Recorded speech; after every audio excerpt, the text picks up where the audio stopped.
Customer shocks waitress with enormous tip, then reveals the heartbreaking reason why. It was a typical Tuesday afternoon at Mason Jar Cafe in Benson Harbor. Paige Mulick, a recent college graduate, moved from table to table, greeting customers and refilling coffee cups. Little did she know something life-changing was about to happen just moments later.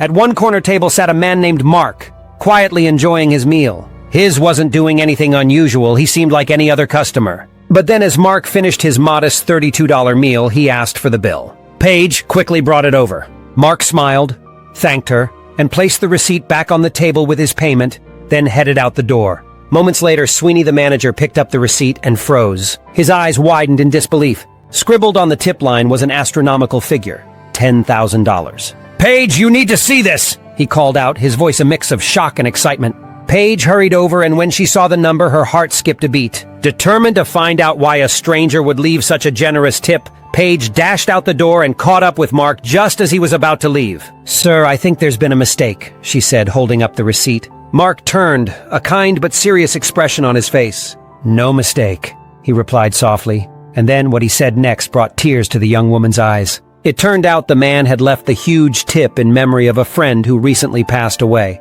And this diner was one of his favorite spots.